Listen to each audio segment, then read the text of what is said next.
So once you're all sparred up and you got your top and bottom of your plane completed, you want to go to your hardware bag and you want to pull out your EPP drag reducers here.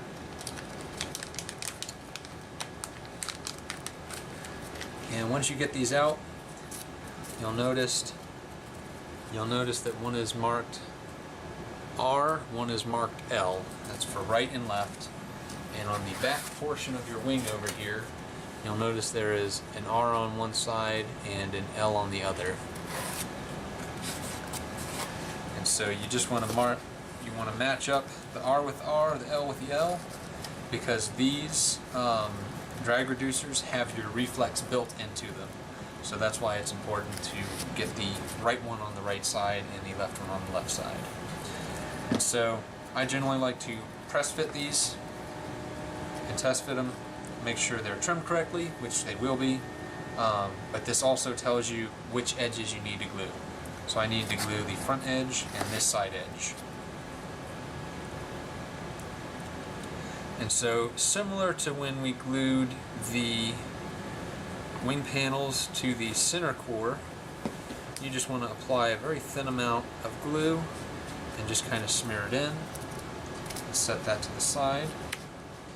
And then you also want to apply a very thin bead of glue to your wing, and again smear it in as best you can.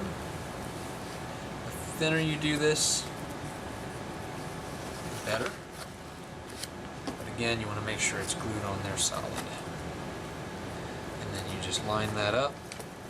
And again, as long as you just apply light pressure, you'll still be able to manipulate this pretty easily. And once you got it set, just give it firm pressure and it will lock right into place. So then we move on to the other side. And again, I always stick it on there just to make sure that I know which edges I need to glue.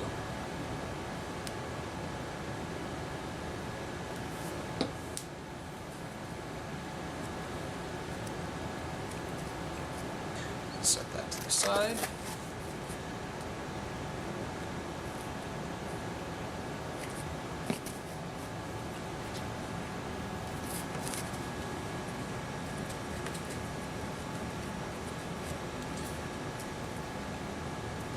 And line that up. Once I'm happy with the fit, moderate pressure.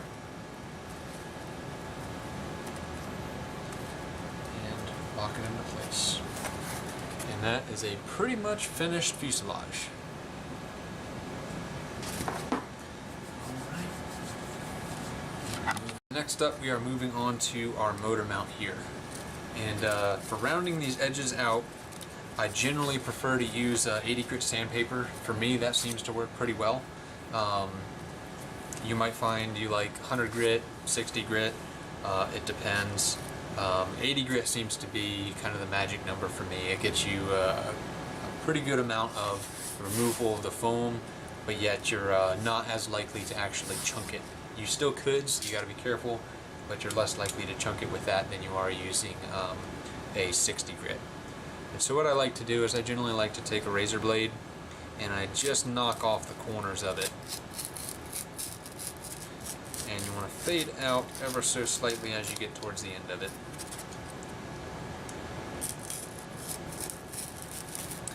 And if you don't feel comfortable doing this, you don't have to knock off the edges with the razor blade. I always leave a little bit of room there in case my blade kind of waves around while I'm cutting it. I always give myself a little bit of leeway so that I can make a mistake, cut a little too deep, but yet I'm still not going to be deep enough to really cause any major issues. And then on the bottom section, which this is the bottom section of the motor mount, you'll notice we have a pretty thick step there, and I generally take and cut that off with the razor blade as well. Again, you still don't want to go all the way to a point with it, and you want to leave just a little bit of that step there, because when we round it out with the sandpaper, we'll be able to remove the rest of that. So that is our roughed out motor mount there. We got our edges. So now we can grab our sandpaper, and I just have an EPP block with my sandpaper on it. You can get any sandy block that's around 80 grit. And I like to start on corners and kind of blend them out.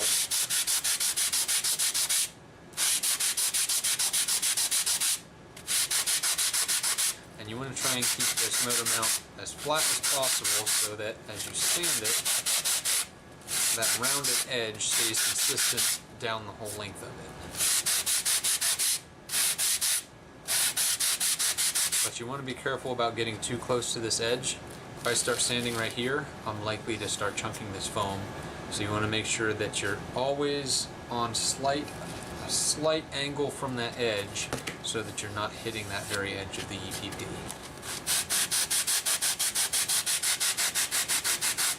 And again, we got that black Sharpie line there as our reference for where our motor mount plate's going to be. So you just kind of keep on sanding until you hit that line. As soon we don't need to remove that line, we just need to hit it.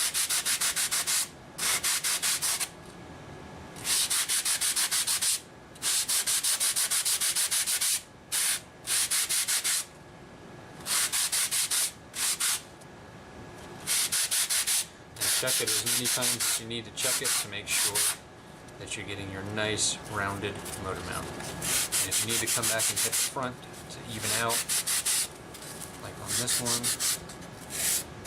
you just even out that rounded taper. Carry that on up to the front.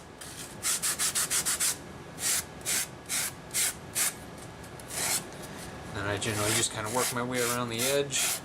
You just soften those edges, and you generally want to push straight forward and support that front edge of the motor mount right there on your sandpaper so that we don't end up chunking this foam. And you're using pretty light pressure. If anything, you want to just lightly push with your fingers into the sandpaper rather than pushing with the sandpaper. So then I'm going to work on this side here. Slowly start blending out those edges. And this is going to be the most tedious part of the build here, is shaping this motor mount. So don't get too depressed or disappointed, because this is the most painstaking part of the build. Once you get through this, you're basically halfway done.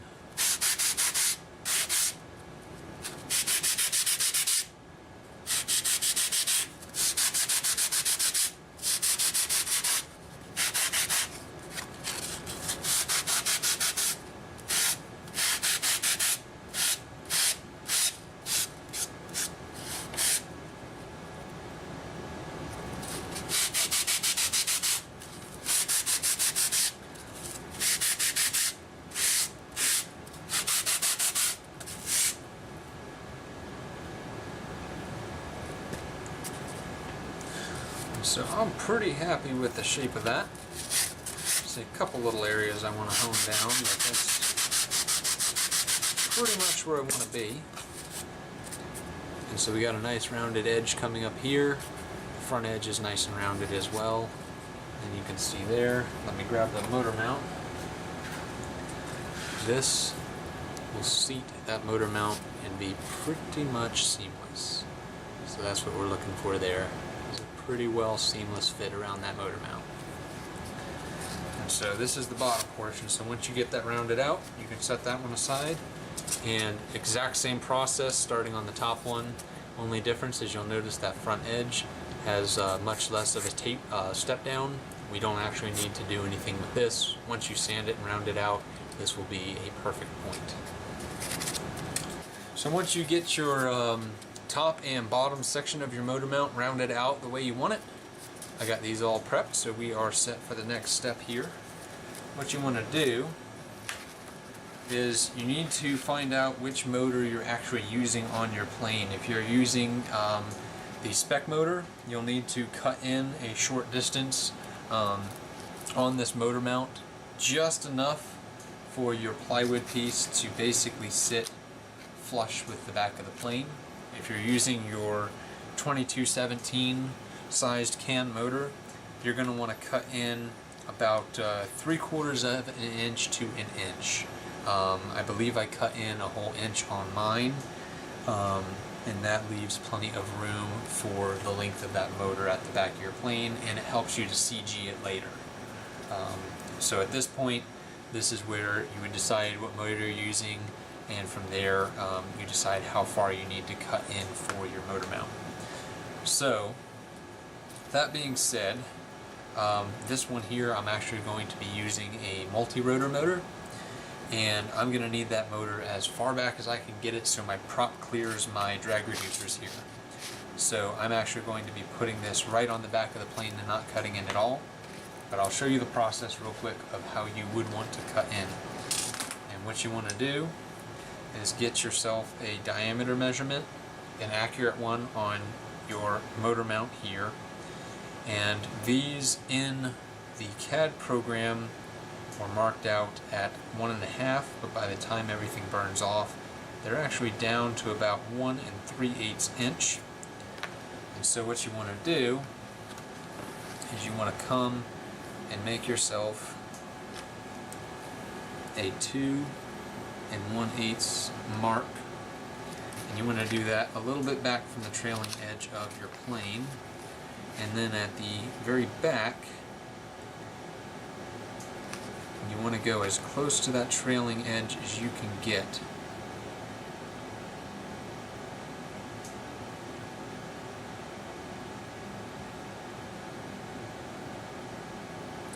And you want to make your other reference mark there. And then what you can do is basically straight edge that mark so that you have a good solid center line.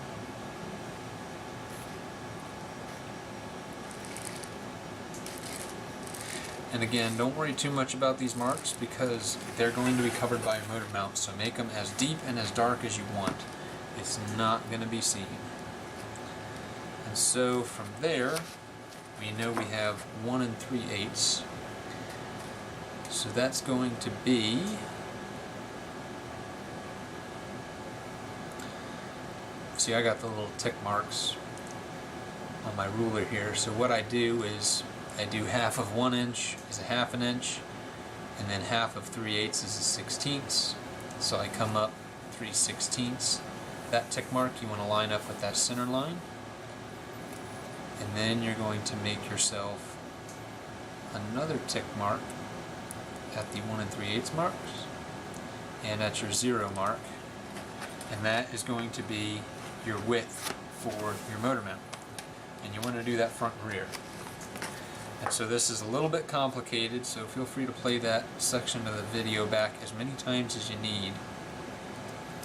But you need to get this width as close as you can. If you're a little bit wide, that's fine, but ideally you want this to be as close to perfect as you can get it. And then again, we're going to come in with our straight edge and those marks we just made. And again, the motor mount is pretty much going to cover these.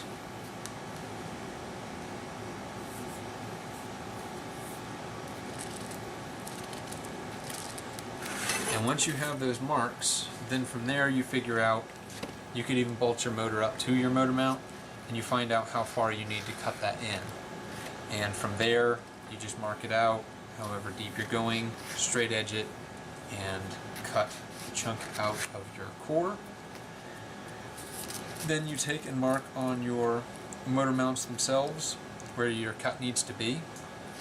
And the best way to do it would be to actually set those motor mounts in place, top and bottom.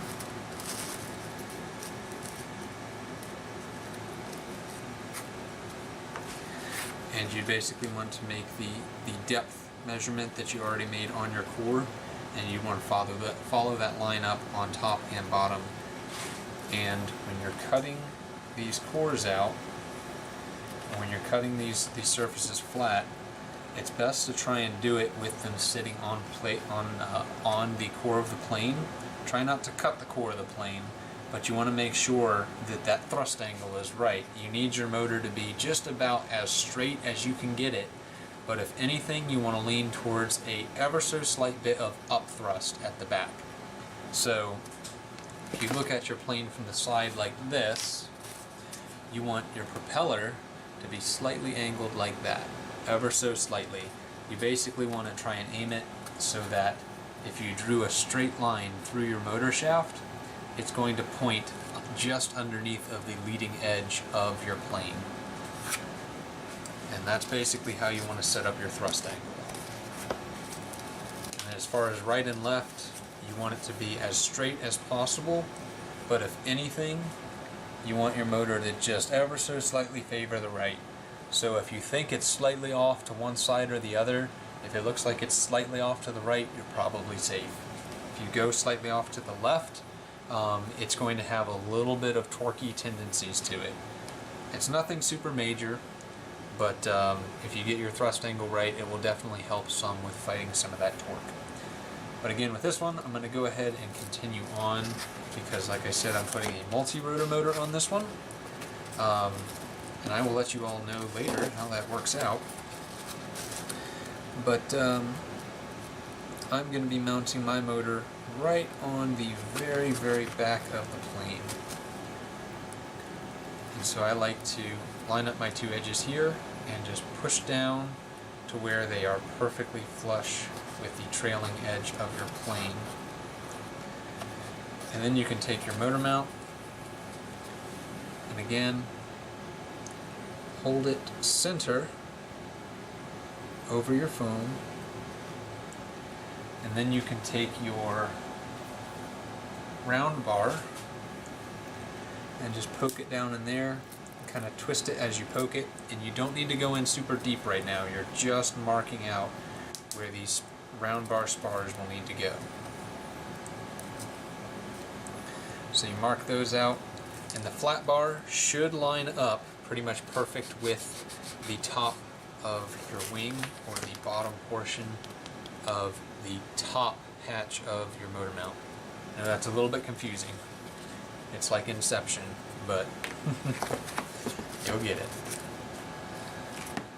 So from there, we've got our marks for where our round bar need to go.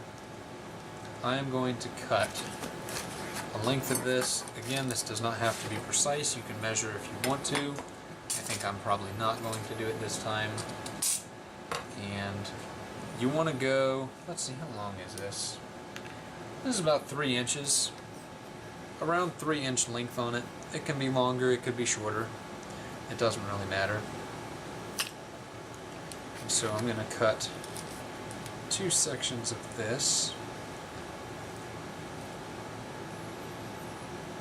Yeah, I would say you want, at a bare minimum, you want 2 inches long.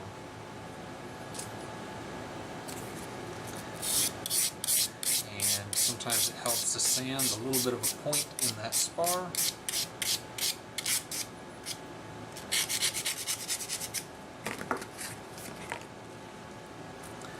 And then what you want to do is you want to make sure that this goes in as straight as you can get it. Again, if you're ever so slightly crooked, that's fine, but definitely don't just slap this in there. Take your time to make sure it's going to be as straight as you can manage, and kind of twist it as you're going in. And keep an eye out on the top portion of your mount as well as the bottom, and make sure that you're not coming out of the bottom or coming out of the top. And you basically want to go in until you have between 1/8 of an inch and 1/4 inch sticking out. But I generally like to measure with the motor mount, and if the spar sits flush with the top of it, it's good length. So once you get that in there, pull it back out. And I like to actually take the spar and stick it down into my bottle of foam tack, and I kind of twist it and pull it out of the bottle so I get a good layer of foam tack on that spar. Then you come back in your hole that you made earlier and just twist it and slowly feed that back in there.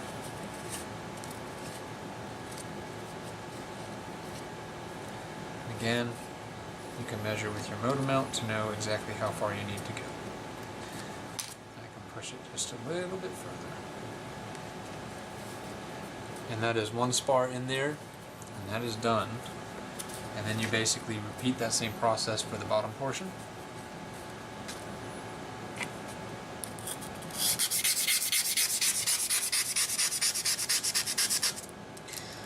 Another thing too, try not to sand this over top of your plane,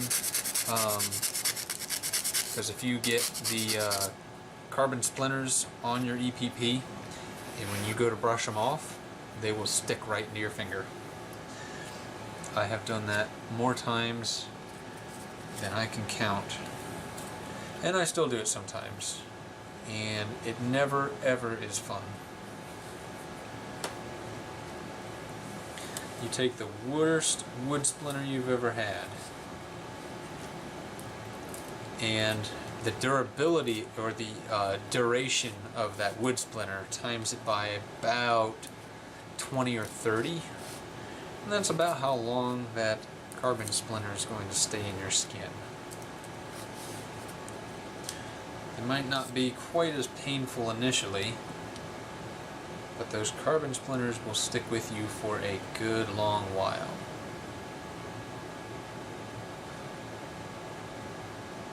Oh, there was one time I was actually sanding my quadcopter frame, and this was before I learned my lesson and started wet sanding them.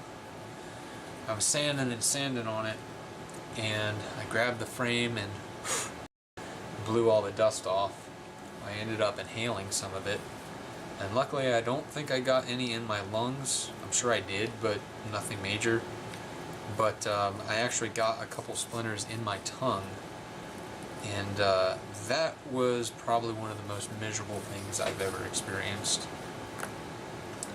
So definitely be careful when you're working with the carbon fiber. Now you want to find the upper half of your motor mount. And you can tell the upper half because it should be slightly taller than the bottom half.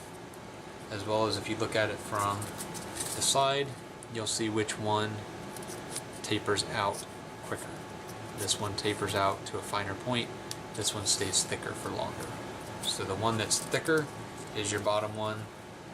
The one that tapers out to a nice point is your top one. So what we're going to do now is we're going to take a piece of our flat bar, and you want to measure out approximately 4 inches of your flat bar here. And again, this doesn't have to be super precise. You just want it to be pretty much even on both sides, but around 4 inches seems to work well. And the reason I put the flat bar on the sides in this orientation is if you hit a gate with this plane, you're not going to be hitting it with anything up top or on the bottom that's going to cause it to snap up and down.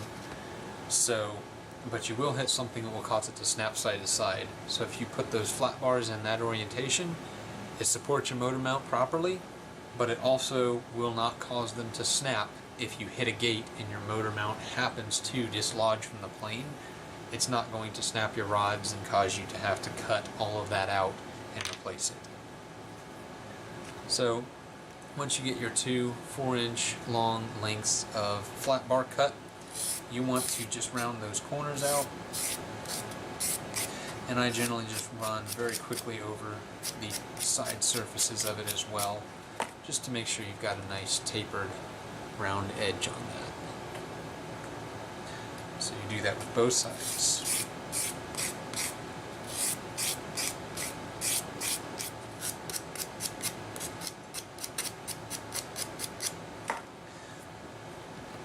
And then what you want to do is you want to test fit them into your motor mount. And you can see this one here. Some of them will fit fine. Other ones you'll see they're a little bit tight. It won't quite fit into that side slot on the motor mount. So what you want to do is you can do this with a razor blade, and you can just kind of shave away at it. But what I find works really well is you take a little bit of sandpaper tear a little section off of this here.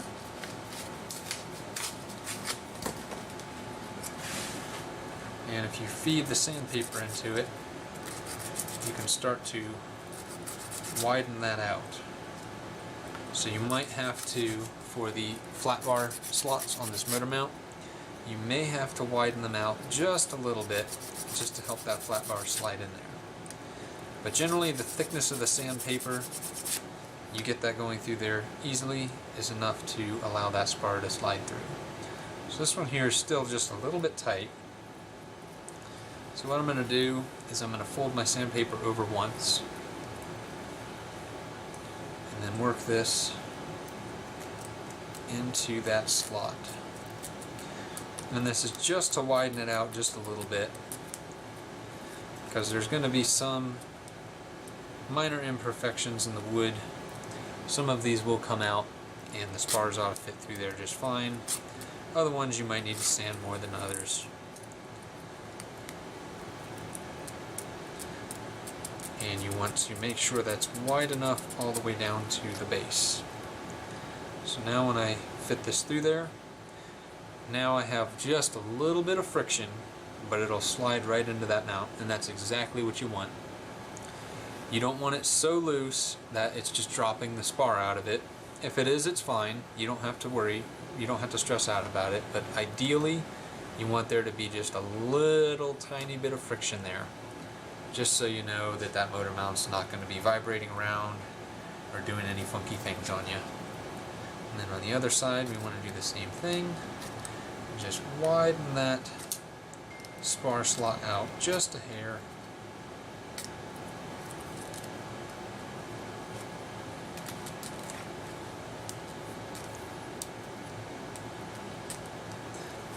And this can be a little bit tedious.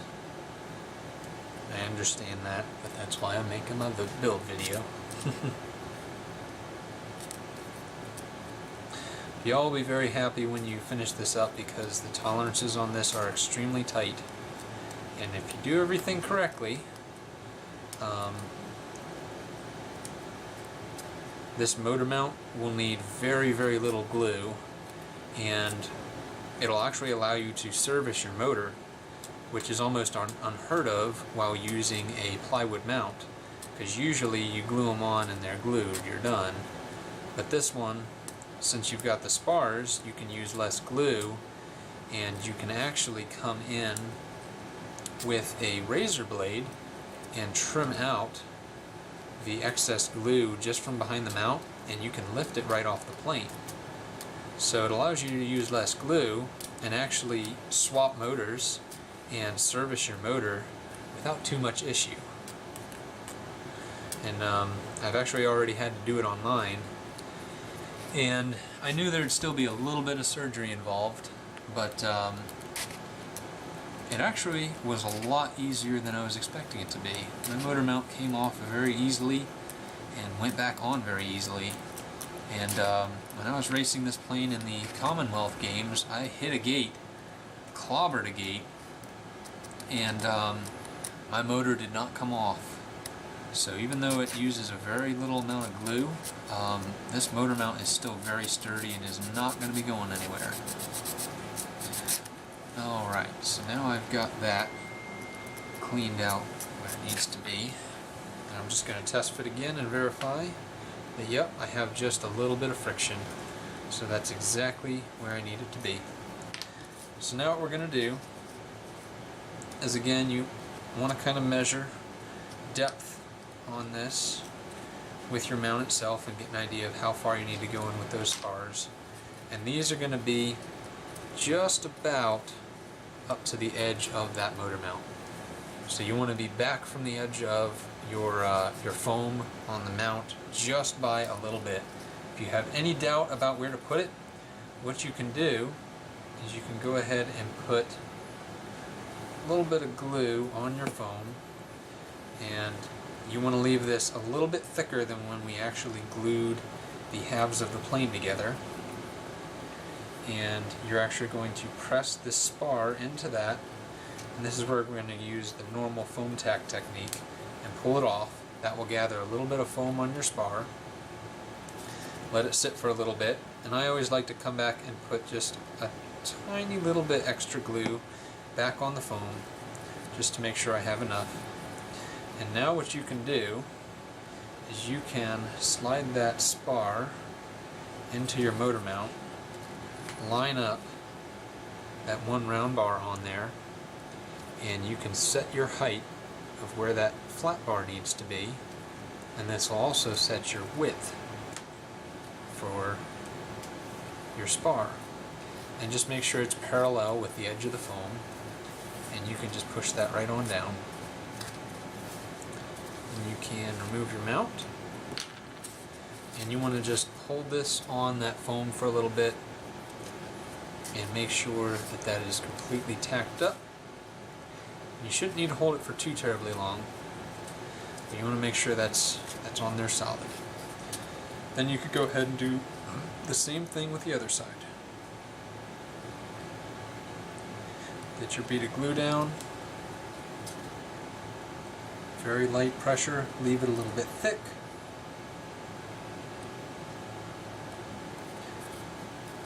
Tack your spar down, lift it off, just to get that glue transferred onto the bottom of the spar.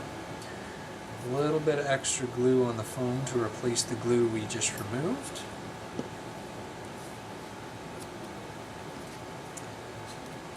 Then you can push your motor mount back on. And it's best to let your other spar dry just a little bit more than I did before doing this step. But this is still working out for me, so I think I'm safe. And again, you just push on that spar from the back side to set your depth on it.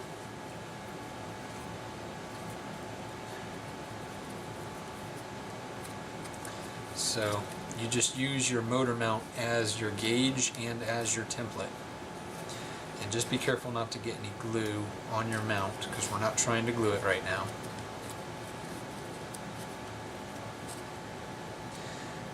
And if you do this right, this mount should actually have a decent bit of friction going off and on, and should self-align itself on that mount. And you can see I got plenty of friction on that wooden mount there, and that is almost dead center on that foam.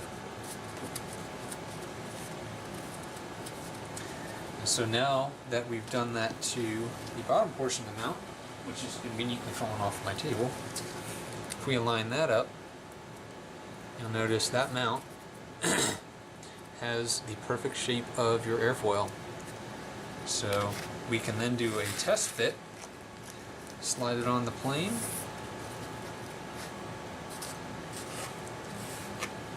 you can take a look at that. That is how your motor mount is supposed to look. Everything lines up very nice, self-aligning, and this is basically how you will end up gluing that onto your plane after everything is laminated and done. We will be cutting away a small portion of the laminate for this mount to go, and once you glue these pieces in, you'll basically mount your motor up to your mount, and you'll want to, same technique with what we did with the spars as well as gluing the wing panels together, thin layer of foam, smear it, or thin layer of glue on the back of your motor mount, smear it in. You want to leave it a little bit thicker than we did when we glued the winglets on, or the wings on rather, and you also want to do the same for your mount itself. I definitely recommend countersinking your motor mount screws if you can, because if you have a perfectly flush surface back here, it'll make it a lot easier to cut away if you ever need to service your motor. And so you basically do that technique of applying the glue, smearing it around nice and thin and even, and while everything is still tacky, you'd want to line it up, push it into place, and everything's self-aligning. That will get you your correct thrust angle and will be pretty much perfectly aligned, and will enable you to, if you need to service your motor later, come in and just do a slice in there, a slice in there on each corner of it, and then you should be able to wiggle it and pop it right off. And that is how you do the motor mount on the Aurora.